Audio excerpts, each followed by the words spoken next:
The Georgia World Congress Center in Atlanta was buzzing with energy that Saturday afternoon. Thousands of wrestling fans had gathered for what was being called the biggest meet-and-greet event of the year. The halls echoed with excited chatter, children's laughter, and the constant clicking of camera phones. Merchandise booths lined every corner, selling everything from championship belts to autographed posters. The air smelled like popcorn and pizza from the food vendors scattered throughout the massive venue. Near the main stage area, a line of fans stretched so far back that security guards joked you could probably see it from space. Everyone was waiting for the same thing.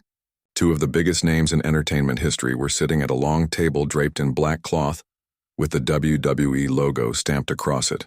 Dwayne "The Rock" Johnson sat on the left, his signature smile lighting up every interaction. John Cena occupied the right side, his bright-colored shirt matching his energetic personality. Both men had traveled to Atlanta specifically for this event, taking time out of their incredibly busy schedules to meet the fans who had supported them throughout their careers. The Rock had just finished taking a selfie with a young boy wearing a championship belt when he glanced up at the line ahead. His eyes, trained from years of reading crowds and audiences, scanned the faces waiting their turn. Most people were smiling, some were crying happy tears, others were rehearsing what they wanted to say. It was the usual beautiful chaos of a fan event. But then something caught his attention. About 15 people back in the line stood a young girl who looked to be around 12 or 13 years old. While everyone around her bounced with excitement, she stood perfectly still. Her dark eyes weren't focused on the celebrities at the table. Instead, they kept darting toward the exits, then to the security guards, then back down to her sneakers. She wore a purple hoodie despite the warmth inside the venue, and her hands were tucked into the front pocket. The Rock had been doing these events long enough to spot when something felt off. This girl wasn't shy. Shy kids usually hid behind their parents or clutched their phones nervously. This was different. This was fear. He continued signing autographs and posing for pictures, but he kept one eye on the girl as the line slowly moved forward. John Cena was in the middle of a conversation with a teenage fan about fitness routines, completely absorbed in making the kid's day memorable. The Rock wanted to say something to his friend but decided to wait. Maybe he was reading too much into it. Maybe the girl was just tired or not feeling well. As more people cycled through, the girl got closer. The Rock noticed she wasn't alone. Standing directly behind her was a tall man in his mid-30s, wearing jeans and a leather jacket. His arms were crossed and his face carried an expression that could only be described as irritated. He didn't look excited to be there. He looked like someone fulfilling an obligation they resented. The Rock watched as the girl glanced back at the man, and for just a second her whole body tensed up. It was subtle, but it was there. The kind of reaction someone has when they're afraid of disappointing or angering someone. The man leaned down and whispered something in her ear. Whatever he said made her shoulders slump even lower. 3 more fans, then 2, then 1. Finally, the girl stepped up to the table. Up close, the Rock could see more details. Her hoodie had a small stain on the sleeve like she'd been wearing it for days. Her fingernails were bitten down to the quick. And her eyes, those dark, tired eyes, looked like they were carrying weight no child should ever have to carry. "Hey there," the Rock said warmly, keeping his voice gentle. "What's your name, sweetheart?" "Amara," she said quietly, barely above a whisper. "That's a beautiful name," he replied, sliding a glossy photo across the table toward her. "Are you excited to be here today?" Amara nodded, but her eyes told a different story. She picked up the photo with trembling hands. That's when the Rock saw it. As she reached for the marker he was holding out to her, her other hand emerged from her hoodie pocket. She wasn't just nervous. She was deliberately showing him something. Her palm faced outward toward him. Her thumb was tucked into her palm, and slowly, carefully, she folded her fingers down over her thumb, creating a specific gesture. She held it there for just a moment before quickly hiding her hand back in her pocket. But it was enough. The Rock's heart dropped into his stomach. He knew that signal. He had learned about it 2 years earlier during a partnership with a domestic violence prevention organization. They had shown him the signal for help, a hand gesture created specifically for people who needed to silently communicate that they were in danger. It had been developed during the pandemic when so many victims were trapped at home with their abusers, unable to make phone calls or ask for help verbally. The signal could be flashed during video calls in public places anywhere someone might see and understand. Palm out, thumb in, fingers folded over the thumb. The Rock's decades of acting experience kicked in immediately. He couldn't let his face show alarm. He couldn't let anyone around them know that he had just received a distress signal from a 12-year-old child. Instead, he maintained his warm smile and leaned forward slightly. "You know what, Amara?" he said, his voice still friendly but his mind racing. "I think you deserve something extra special today. How about we take you backstage for a minute? We've got some really cool props and costumes back there that most people don't get to see." Amara's eyes widened slightly. For the first time, there was a flicker of hope in them. The man behind her immediately stepped forward. "That's all right. We don't need to take up extra time," he said, his voice tight. "Just get the autograph and we'll move along." The Rock stood up from his chair, his 6'5" frame suddenly making the space feel smaller. He kept his expression friendly, but his body language was clear. "No trouble at all, brother," he said using his trademark phrase. "It's actually part of what we're doing today. Special backstage tours for a few lucky fans. John here was just about to take a group back, weren't you, John?" John Cena, who had been focused on signing a poster, looked up with slight confusion. But Cena hadn't spent years in wrestling without learning to read his tag team partners. He saw something in The Rock's eyes, something urgent, and immediately played along. "Absolutely," Cena said, standing up with a huge smile. "In fact, Amara, you have perfect timing. We're about to show off some of the championship belts from my collection. Real ones, not the replicas they sell out front. You interested?" Amara looked back at the man behind her, uncertainty crossing her face. The man's jaw was tight, his hands now at his sides but clenched into fists. He clearly didn't like this development, but he was trapped.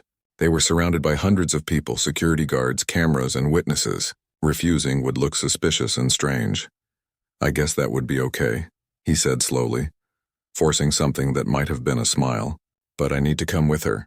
Of course," The Rock said smoothly. "But here's the thing. We've got pretty strict insurance rules about how many people can be backstage at once. Fire marshal regulations, all that boring stuff. Tell you what, why don't you hang here for just a few minutes? Maybe grab something to eat from the concession stand. It's on us." He pulled out his wallet and handed the man a $50 bill. "Seriously, man. Get yourself whatever you want. We'll have Amara back to you in 10 minutes tops.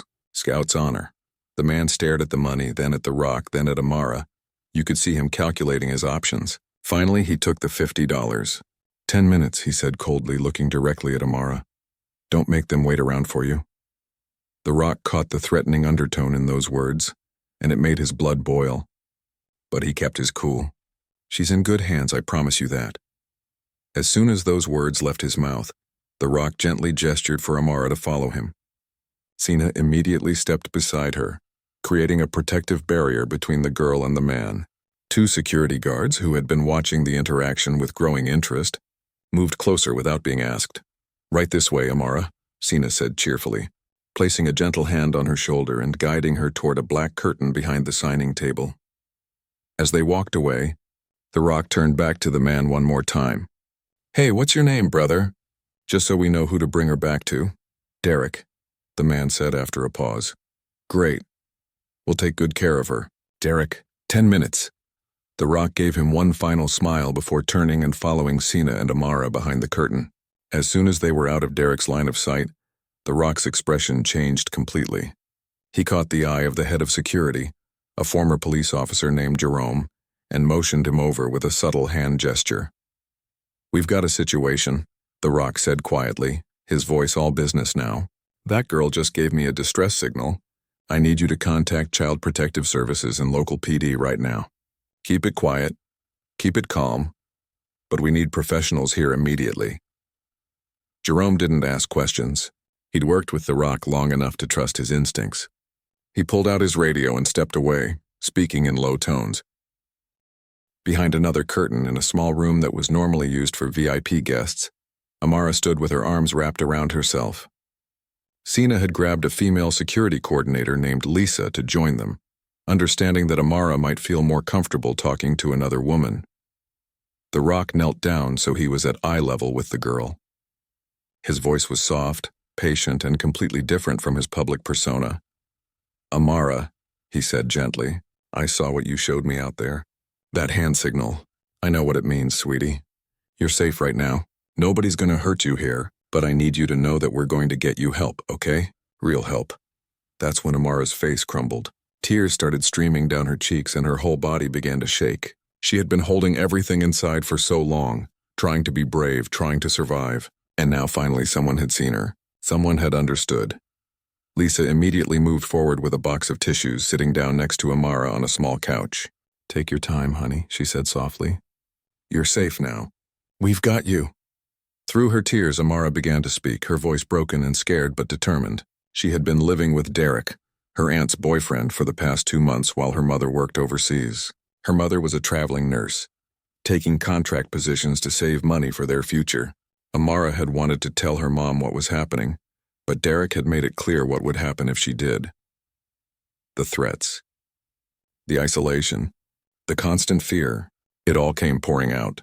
John Cena sat nearby, his usually energetic face serious and focused. He handed Amara a bottle of water and stayed quiet, letting her share at her own pace. Meanwhile, outside that room, The Rock was coordinating with security and law enforcement, making sure everything was being handled correctly. 10 minutes had passed. Then 15. Derek would be getting suspicious soon. But Amara was finally safe, and neither The Rock nor John Cena was going to let anything change that.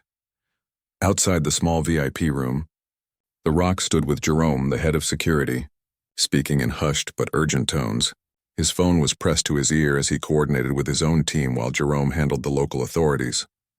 The cheerful sounds of the meet and greet event continued beyond the black curtains, a stark contrast to the gravity of what was unfolding backstage.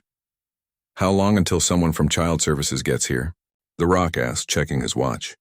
18 minutes had passed since they'd brought Amara backstage. Derek would be looking for her soon if he wasn't already. "They're sending someone from their rapid response unit," Jerome replied, his radio crackling quietly at his hip. "She's about 7 minutes out. Atlanta PD is closer. They've got plainclothes officers already in the building. They were here for the event anyway, part of the regular security detail." The Rock nodded, his mind working through the situation like a chess game. Every move had to be calculated. One wrong step and Derek could panic, could cause a scene, or worse, could somehow slip away before authorities could properly intervene. "We need to keep Derek calm and in place. The last thing we want is him getting spooked and leaving." "Already on it," Jerome said. "I've got 2 of my guys positioned near the concession area where he's waiting. They're dressed casual, blending in with the crowd. If he tries to leave, they'll follow him." Inside the room, Amara sat on the small couch with Lisa, the female security coordinator, beside her. John Cena had pulled up a chair across from them, leaning forward with his elbows on his knees, listening intently. A box of tissues sat on the coffee table between them, several crumpled ones already beside it. Amara's hands shook slightly as she pulled out her phone from her hoodie pocket. The screen was cracked in one corner, but it still worked. "I recorded some of it," she said quietly, her voice hoarse from crying. "The things he said to me. I thought maybe if I had proof, someone would believe me." Lisa gently took the phone, handling it like the precious evidence it was. "Amara, honey, that was incredibly smart of you. Really brave. Can I look at what you've saved here?" Amara nodded, wiping her eyes with another tissue. "There are voice recordings in the Notes app, and screenshots of text messages he sent me. He would text me when I was at school, telling me I better come straight home, that he was watching, that if I told anyone about anything, he'd make sure my mom never came back home." John Cena's jaw tightened. He'd been in thousands of scripted fights, faced countless theatrical villains, but nothing in entertainment had ever made him feel the kind of anger he felt right now. He took a slow breath, reminding himself that Amara needed calm, supportive adults around her, not more intensity. "Your mom doesn't know what's been happening?" Cena asked gently.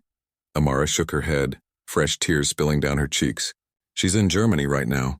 She took a 6-month contract at a hospital there because it pays really good money. She's trying to save up so we can buy our own house. She wanted me to come with her, but I had to stay because of school and because the visa stuff was complicated. My Aunt Patricia said I could stay with her, but then she had to go to North Carolina for her job, and Derek said he'd watch me until she got back." "How long has Derek been watching you?" Lisa asked, her fingers carefully scrolling through the evidence on Amara's phone. 2 months and 3 weeks, Amara said immediately, like she'd been counting every single day. Aunt Patricia left in July. She was supposed to be back by now, but her work assignment got extended. She keeps asking if everything's okay, and Derek always makes me video call her with him right there. So I have to say everything's fine. The door opened quietly and The Rock stepped back inside, followed by a woman in her 40s wearing jeans and a blazer. She had a kind face and carried a leather messenger bag over her shoulder. Her credentials hung from a lanyard around her neck, identifying her as Dr. Keisha Williams from the Georgia Division of Family and Children's Services. "Amara," Dr. Williams said softly, kneeling down in front of the couch. "My name is Dr. Williams, but you can call me Keisha. I work with the state to help kids who are going through tough situations. These folks here called me because they're worried about you, and they want to make sure you're safe. Is it okay if I talk with you for a little bit?" Amara looked at Lisa, then at the Rock and John Cena, as if checking whether this was really okay. Both men nodded encouragingly. "Okay," Amara whispered. The Rock and Cena stepped back, giving Dr. Williams space to do her job. Lisa handed over Amara's phone, explaining what the girl had told them about the recordings and messages. Dr. Williams listened carefully, then turned her attention fully to Amara. "I want you to know something really important," Dr. Williams said, her voice steady and reassuring. "Nothing that's happened to you is your fault. Not even a little bit. And you are incredibly brave for asking for help the way you did. Do you know how rare it is for someone to stay that calm and smart in a scary situation?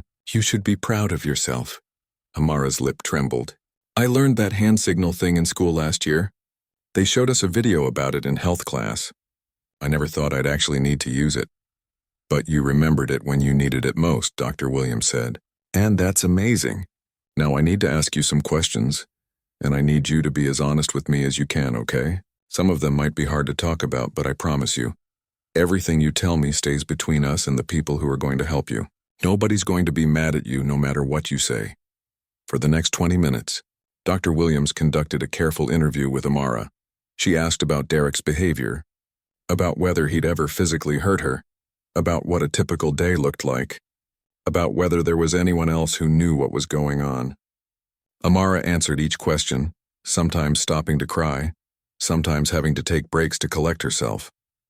The Rock and Cena stayed in the room but off to the side, their presence a silent promise that Amara wasn't alone. Through it all, the picture became painfully clear. Derek had been verbally abusive, threatening, and controlling. He monitored everything Amara did, tracked her location through her phone, isolated her from her friends. He'd never hit her, but he'd punched walls next to her head. He'd grabbed her arm hard enough to leave bruises. He'd screamed at her inches from her face. He'd made her so afraid that she stopped eating properly, stopped sleeping well, stopped being a kid. Outside the room, Jerome was coordinating with the plainclothes officers who had positioned themselves strategically around the venue. One was dressed as a regular fan, standing near the merchandise booth with a clear line of sight to where Derek waited.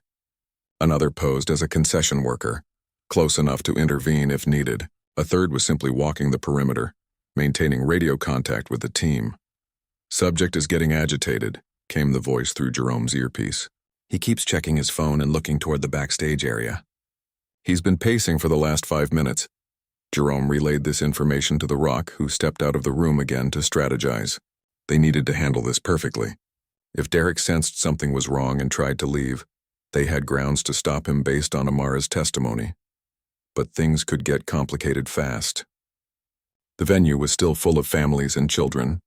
The last thing anyone wanted was a confrontation in the middle of a crowd. "What if I go talk to him?" The Rock suggested. "Keep him distracted a little longer. Tell him Amara's having such a good time that we're showing her a few extra things. Buy us another 10 minutes. "That could work," Jerome said. "But we need to be ready to move quickly once Dr. Williams finishes her assessment. The longer we wait, the more suspicious he's going to get." The Rock straightened his shoulders and put his public face back on. He walked out from behind the backstage curtain and made his way through the crowd toward the concession area. Fans immediately recognized him, calling out and reaching for photos. But he politely waved them off with promises to return shortly. Derek was standing near a trash can, his half-eaten hot dog abandoned on a nearby table. His arms were crossed and his whole body radiated impatience and anger. When he saw The Rock approaching, his expression shifted slightly, trying to appear more neutral. "Hey, Derek," The Rock said with an easy smile, extending his hand for a shake.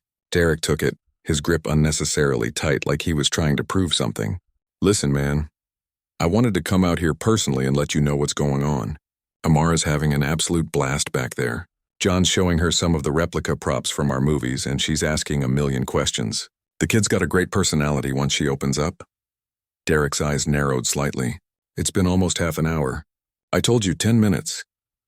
I know, The Rock said, maintaining his friendly demeanor while mentally noting Derek's controlling tone. These events always run longer than we plan. But here's the thing. We're actually doing a little video segment with some of the fans we bring backstage, and the media team wants to include Amara in it. It'd be great exposure, you know? Her face might even end up on our social media pages. Millions of views. It was a complete fabrication, but The Rock sold it with the confidence of someone who'd spent decades performing. He watched Derek's face carefully, looking for any sign of how this information landed. Derek shifted his weight from one foot to the other. I don't know if that's a good idea. Her mom might not want her face plastered all over the internet. Totally understand, The Rock said smoothly. Tell you what, why don't you come with me? You can be right there when we film it, and if you're not comfortable with it, we just won't use the footage. No pressure at all. Plus, you'll get to see some of the behind-the-scenes stuff yourself. Most people would pay good money for that kind of access. Derek hesitated, clearly torn between his desire to maintain control over Amara and his suspicion that something wasn't right. Before he could answer, Jerome appeared at The Rock's side. His radio quiet, but his presence authoritative. Actually, sir, Jerome said, addressing Derek with professional courtesy, if you are going to come backstage, I'll need to verify your credentials and relationship to the minor. Standard security protocol for anyone accessing restricted areas. Can I see your ID, please? Derek's face hardened. Why do you need my ID? I'm just here with my girlfriend's niece. Like I said, standard protocol, Jerome repeated calmly. We can't let anyone backstage without proper verification. I'm sure you understand. We've got expensive equipment back there. Celebrity guests' insurance liability concerns. It's the same process for everyone. The Rock watched the internal struggle play out across Derek's features.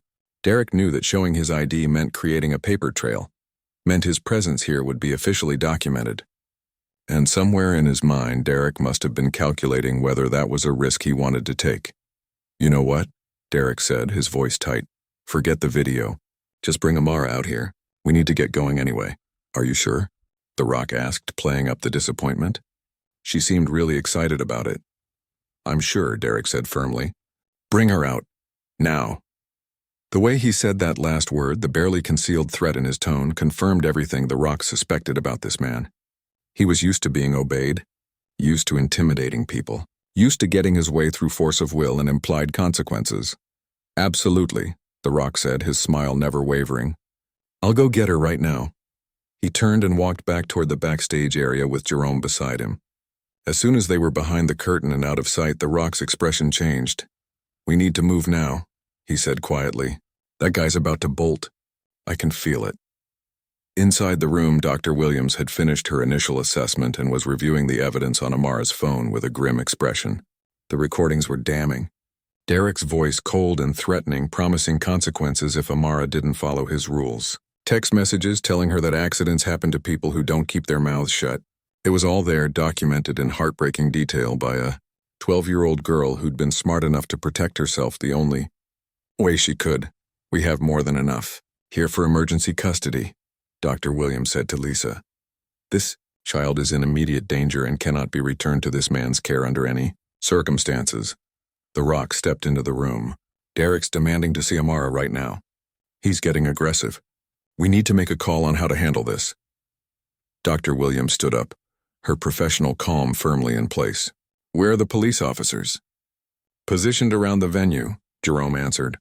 Ready to move on your word. Then let's not wait any longer, Dr. Williams said. It's time to end this. She looked down at Amara, who was watching all the adults with wide, frightened eyes. Amara, honey, I need you to stay in this room with Lisa.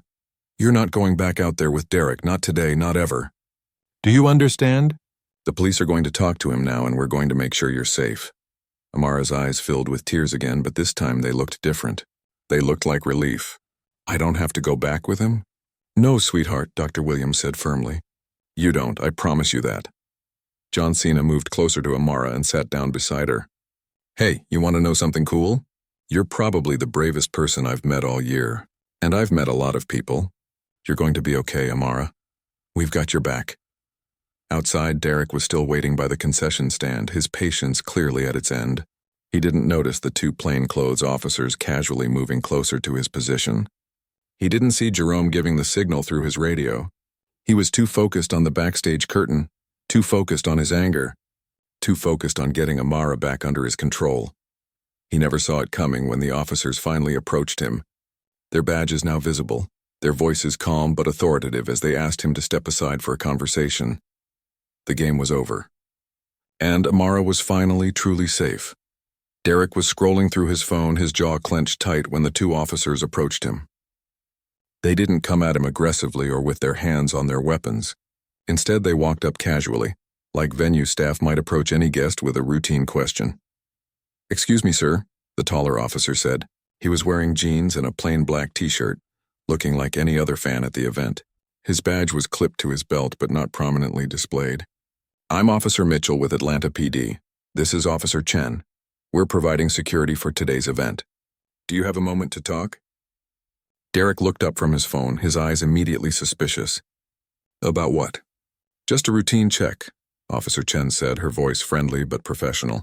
She had her hair pulled back in a ponytail and wore a WWE hoodie that helped her blend into the crowd.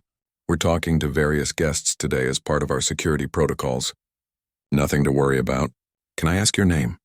"Why do you need my name?" Derek shot back, his body language shifting into defensive mode.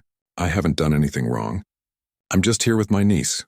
"Nobody's saying you did anything wrong," Officer Mitchell said calmly. "Like my partner said, this is routine. We're checking in with people throughout the venue. Standard procedure for large events like this. Your name, sir?" Derek's eyes darted toward the backstage area, then back to the officers. You could see him calculating, weighing his options. "Derek Thompson," he finally said. "Great, thank you," Officer Chen said, pulling out a small notepad. "And you mentioned you're here with your niece? What's her name?" Amara Jenkins. "Look, we've been here way longer than we planned. They took her backstage like 30 minutes ago and I'm ready to leave. Can you just go get her for me?" Officer Mitchell exchanged a glance with his partner. "Actually, Mr. Thompson, we'd like to ask you a few more questions. Would you mind stepping over here with us, somewhere a bit quieter where we can talk?" "I mind a lot, actually," Derek said, his voice rising slightly. A few nearby fans glanced over, curious about the conversation. "I don't have to answer your questions. I haven't broken any laws. Now either go get Amara or get out of my way because I'll go get her myself." He moved to push past the officers, but Officer Mitchell smoothly stepped into his path, not blocking him aggressively but making it clear that Derek wasn't going anywhere without going through him first. "Mr. Thompson, we need to have a conversation about Amara," Officer Chen said, her tone becoming more serious. "There have been some concerns raised about her well-being, and we need to address those concerns before anyone leaves this venue. Now you can cooperate with us here, nice and calm, or we can make this official and have a very different kind of conversation. Your choice." Derek's face flushed red. "Concerns? What concerns? Who said something? Was it her? Did Amara say something?" His voice had an edge to it now, anger mixed with something that sounded like panic. "Sir, I'm going to need you to calm down," Officer Mitchell said firmly. "Let's take this conversation somewhere private. There are a lot of families and children here, and I don't think you want to make a scene." For a moment, Derek looked like he might actually try to run. His whole body was tense, coiled like a spring ready to snap. But he was surrounded by witnesses, by security personnel, by two police officers who were now watching him very carefully. He must have realized that making a scene would only make things worse for him. "Fine," he bit out. "Let's talk. But this is ridiculous. Amara's fine. I've been taking care of her. Her aunt asked me to watch her. I haven't done anything wrong." The officers led him toward a security office on the far side of the venue, away from the crowds. Jerome followed at a distance, coordinating with his team through his radio to make sure everyone knew the situation was actively unfolding. 3 more uniformed officers appeared seemingly out of nowhere, part of the planned response team that had been standing by. Inside the backstage room, Amara heard none of this.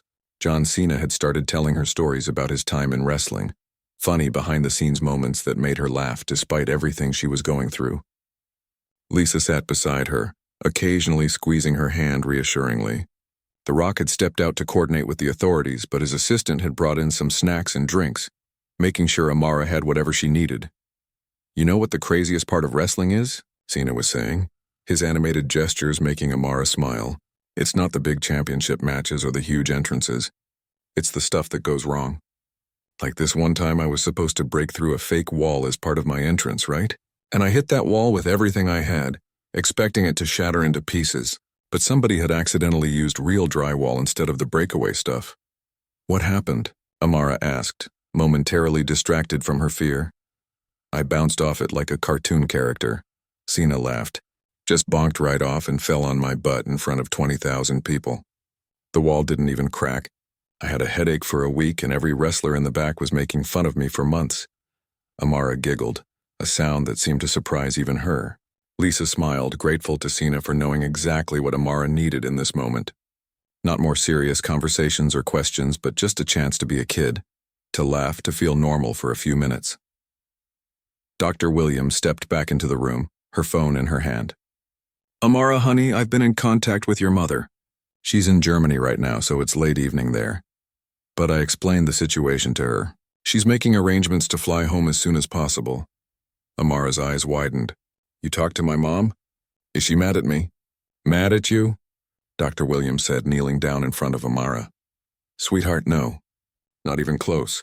Your mother is heartbroken that this happened to you, and she's incredibly proud of how brave you were. She's angry at herself for not knowing, and she's definitely angry at Derek, but she is not mad at you. Not at all. She wants to talk to you if you're ready." Dr. Williams held out her phone.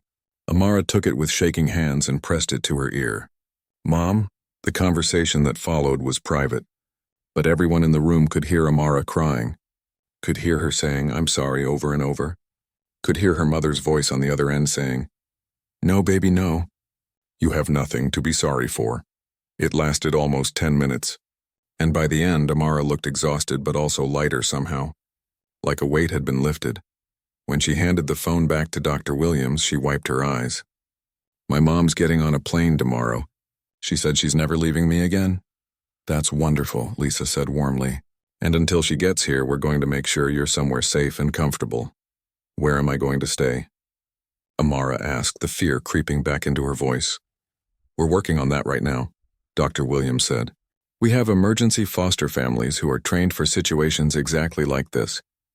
Good people who understand what you've been through and who will take care of you until your mom arrives. You won't have to go back to Derek's place. We've already arranged for some officers to go there with your aunt and collect your belongings. Your clothes, your school stuff, anything that belongs to you." Amara nodded slowly, processing all of this information. "What's going to happen to Derek?" Dr. Williams chose her words carefully. "The police are talking to him right now. They're going to investigate everything that happened. Based on what you've told us and the evidence you collected, there will be consequences for him. But that's not something you need to worry about right now. Your only job is to take care of yourself and start healing." In the security office across the venue, Derek was not taking things well. He sat in a metal folding chair, his arms crossed defensively, while Officers Mitchell and Chen questioned him. 2 more officers stood by the door, their presence making it clear that Derek wasn't leaving until they had answers. "This is insane," Derek said for the 3rd time. "You're treating me like a criminal because some kid made up stories. Amara's dramatic. She probably got mad because I wouldn't let her do something she wanted to do." "Mr. Thompson," Officer Chen said, her patience wearing thin, "we have recordings. We have text messages. We have documented evidence of threats you made toward a minor in your care. This isn't about stories or teenage drama. This is about a pattern of abusive behavior." Derek's face went pale. "Recordings? What recordings?" "The ones Amara made of you," Officer Mitchell said, watching Derek's reaction carefully. "Smart kid. She documented everything. Your voice telling her that accidents happen to people who talk too much. Your texts telling her you were watching her, that you'd make sure her mother never came home if she said anything. Want me to keep going?" "She's lying," Derek said, but his voice lacked conviction now. "She probably edited those or something. Kids can do that with apps these days." "We'll have forensic experts examine everything," Officer Chen said. "If they're real, you're looking at charges of child endangerment, making terroristic threats, false imprisonment, and potentially more depending on what our investigation turns up." If they're fake like you claim, well, that'll show up too. But I don't think they're fake, Mr. Thompson. I think you knew exactly what you were doing. Derek slumped in his chair, his bravado finally cracking. I never hit her, he muttered. I never laid a hand on her. Abuse isn't just physical, Officer Mitchell said coldly. You terrorized a 12-year-old girl. You isolated her from her support system. You threatened her and her mother. You made her afraid to go to sleep at night in what was supposed to be a safe home. So no, you might not have hit her, but don't sit there and act like you didn't hurt her. A knock on the door interrupted them. Jerome stepped inside, followed by The Rock. Derek looked up at the celebrity with a mixture of confusion and anger. You, Derek said, pointing at The Rock. You set me up. This whole thing was a setup. The Rock crossed his arms, his expression hard. No, brother. I protected a child who asked for help. That's not a setup. That's called doing the right thing. You want to know what the real setup was? It was you thinking you could abuse a kid and get away with it because she was too scared to tell anyone. But she was braver than you counted on. I want a lawyer, Derek said suddenly. I'm not saying anything else without a lawyer. That's your right, Officer Chen said, standing up. Derek Thompson, you're under arrest for child endangerment and making terroristic threats. We'll add additional charges as the investigation continues. She began reading him his Miranda rights while Officer Mitchell pulled out handcuffs. Derek didn't resist. He seemed to deflate entirely, the reality of his situation finally sinking in. As the officers led him away, The Rock stayed behind with Jerome, taking a long breath. That girl saved her own life today, Jerome said quietly. If she hadn't known that signal, if she hadn't been brave enough to use it, who knows how much longer this would have gone on? Or how much worse it could have gotten. The Rock added grimly. Kids shouldn't have to save themselves from adults who are supposed to protect them. But I'm glad she knew how. I'm glad someone taught her that signal. Back in the VIP room, Dr. Williams was making final arrangements for Amara's emergency placement. A foster family had been contacted, experienced caregivers who specialized in short-term crisis placements. They'd be at the venue within the hour to meet Amara and take her to their home, where she'd stay until her mother arrived from Germany. The Rock returned to the room and sat down across from Amara. Hey, kiddo. I wanted to check on you before things get busy with all the official stuff. How are you holding up? Amara looked at him with red, tired eyes. Is Derek really arrested? He is, The Rock confirmed. He's in police custody right now, and he won't be able to contact you or hurt you anymore. I promise you that. Thank you, Amara said, her voice barely above a whisper. Thank you for seeing me, for understanding what I was trying to say. The Rock's expression softened. You made it impossible not to see you, Amara. You were smart, you were brave, and you fought for yourself when you needed to. I just helped open the door. You're the one who walked through it. John Cena nodded in agreement. You're a champion, Amara. Real strength isn't about muscles or fighting. It's about courage when you're scared. And you've got that in spades. Amara managed a small smile, the first genuine one she'd had in months. For the first time in what felt like forever, she felt safe. She felt heard. And she felt hopeful that maybe, just maybe, everything was going to be okay. 3 days after the incident at the convention center, Amara sat in the living room of the Patterson family home. Mr. and Mrs. Patterson were experienced emergency foster parents who had opened their doors to dozens of children over the years.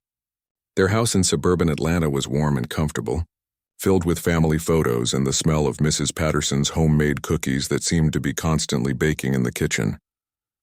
Amara had her own room, painted a soft lavender color. There was a bookshelf filled with novels for kids her age, a comfortable bed with a fluffy comforter, and a desk by the window where she could do homework. It was temporary.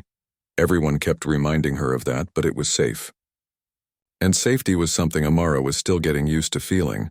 Mrs. Patterson knocked gently on the doorframe. She was a black woman in her 50s with warm eyes and a gentle smile that put Amara at ease. Honey, you have a video call. Dr. Williams helped set it up. You ready? Amara nodded and followed Mrs. Patterson to the home office, where a laptop sat open on the desk. On the screen, she could see The Rock sitting in what looked like a hotel room.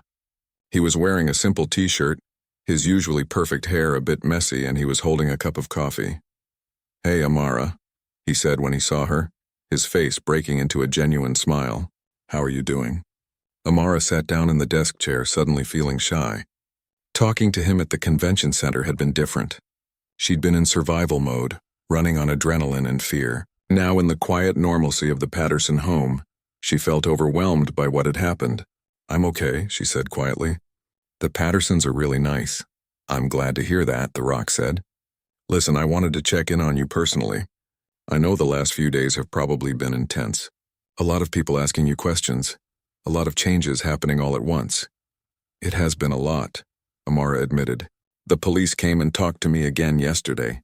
They said they needed my statement for the case against Derek. And Child Services has been calling to make sure I'm okay. And my school knows what happened, so now I have to figure out what to tell my friends when I go back." The Rock leaned forward, his expression serious but kind. "That all sounds really overwhelming. Are they giving you someone to talk to? A counselor or therapist?" "Yeah," Amara said. "I have my first appointment tomorrow. Mrs. Patterson is taking me. She said the lady I'm going to see is really good and has helped a lot of kids who've been through scary stuff." "That's important, Amara. Really important. Talking to someone who understands trauma, someone who can help you process everything you've been through, that's going to make a huge difference. I know it might feel weird at first talking to a stranger about personal stuff, but I promise you it helps." "Did you ever have to talk to someone?" Amara asked, then immediately looked embarrassed. "Sorry, that's probably too personal." The Rock smiled. "No, it's a fair question. And yeah, I have. When I was dealing with depression, I worked with a therapist. It saved my life, honestly. There's no shame in getting help, Amara. The strongest people are the ones who know when to ask for support." Mrs. Patterson, who had been standing quietly in the doorway, smiled at that. She'd been telling Amara the same thing, but hearing it from someone Amara admired seemed to land differently. "I also wanted you to know," The Rock continued, "that John and I haven't forgotten about you. We're following your case, making sure you have everything you need, and when your mom gets here tomorrow, we'd love to meet her if she's open to it. We want to make sure both of you are supported through this whole process." Amara's eyes lit up. "My mom comes home tomorrow. I haven't seen her in 4 months. I'm so excited, but I'm also kind of scared." "Scared of what?" The Rock asked gently. "That she'll be disappointed in me. That she'll think I should have told her sooner. That she'll be mad she had to leave her job and come home early." The Rock shook his head firmly. "Amara, listen to me. Your mom loves you more than anything in this world. Dr. Williams told me about the conversation they had, and your mom was heartbroken that this happened to you. She's not disappointed. She's not angry at you. She's angry at Derek, and she's probably angry at herself for not somehow knowing. But she is not mad at you. You did nothing wrong. Nothing." Tears started rolling down Amara's cheeks. She'd been holding so much inside, trying to be strong, trying to prove she was okay. But the truth was, she wasn't okay yet. She was hurt and scared and confused about so many things. "It's okay to cry," The Rock said softly. "You've been through something terrible. You're allowed to feel however you feel about it. Don't try to be tough for everyone else. Just be honest about what you're feeling and let people help you." They talked for another 15 minutes. The Rock told her about some of the advocacy work he did for organizations that helped kids in crisis situations. He promised to stay in touch, to check on her progress, to be there if she ever needed someone to talk to. By the time they said goodbye, Amara felt a little bit lighter. That night, Mrs. Patterson sat with Amara while she did homework at the kitchen table. Math problems felt weirdly normal, almost comforting in their predictability. Numbers didn't lie or threaten or hurt. They just were what they were. "Mrs. Patterson," Amara said, looking up from her worksheet, "can I ask you something?" "Of course, sweetheart." "Have you had other kids stay with you who went through stuff like what I went through?" Mrs. Patterson set down the dish towel she'd been folding and came to sit across from Amara. "I have. Over the years, Mr. Patterson and I have been foster parents to a lot of children. Some stayed for a few days, some for months. Each of them had their own story, their own challenges. Did they all turn out okay?" "Define okay," Mrs. Patterson said thoughtfully. "Did they all go on to live happy, fulfilling lives?" "Most of them, yes. But it wasn't a straight line, Amara. Healing isn't simple. Some days are good, some days are hard. Some kids bounced back quick. Others took years to really process what they'd been through. But they all survived. They all kept going. And most importantly, they all learned that what happened to them didn't define who they were." Amara thought about that for a moment. I don't want this to be the thing people know about me. I don't want to be the girl who was abused or the girl who needed to be rescued. I want to just be me." "And you will be," Mrs. Patterson said firmly. "This is something that happened to you, not something you are. You're Amara. You're smart, you're brave, you're creative. I've seen your drawings in your notebook. You're talented. You've got your whole life ahead of you. And this experience, as awful as it was, doesn't get to steal your future." The next afternoon, Amara stood in the arrivals section of Hartsfield-Jackson Atlanta International Airport, her stomach a mess of nerves and excitement. Mrs. Patterson stood beside her, along with Dr. Williams, who had arranged to be there for the reunion. The international terminal was crowded with people greeting loved ones holding balloons and signs. Amara didn't have a sign. She didn't need one. When her mother came through those doors pulling a suitcase and looking exhausted from the 12-hour flight, Amara would know her anywhere. And then there she was. Natasha Jenkins, 38 years old, still wearing her travel clothes, her hair pulled back in a messy bun. Her eyes scanned the crowd frantically until they landed on Amara. For a split second, neither of them moved. Then Natasha dropped her suitcase handle and ran. Amara crashed into her mother's arms, both of them crying, holding each other like they might never let go. Natasha kept saying, "I'm so sorry, baby. I'm so sorry," while Amara kept saying, "I missed you. Mama, I missed you so much." People around them smiled, some wiping their own tears at the emotional reunion. Dr. Williams gave them several minutes before gently approaching. "Ms. Jenkins? I'm Dr. Keisha Williams. We spoke on the phone. Welcome home." Natasha reluctantly pulled back from Amara, keeping one arm wrapped protectively around her daughter's shoulders. "Thank you for everything you've done for my baby. Thank you for keeping her safe." "Amara kept herself safe," Dr. Williams said. "She's incredibly brave. But we do need to talk about next steps. Is there somewhere we can sit down?" They found a quiet corner in the airport cafe. Mrs. Patterson bought everyone coffee and hot chocolate, giving them space while staying nearby in case Amara needed her. Dr. Williams laid out the situation clearly. Derek had been formally charged with multiple offenses. The district attorney was building a strong case. Amara would likely need to testify at some point, though they'd do everything possible to minimize the trauma of that experience. "What about Patricia?" Natasha asked, referring to her sister. "How much did she know?" "We're still investigating that," Dr. Williams said. "Patricia claims she had no idea what Derek was doing.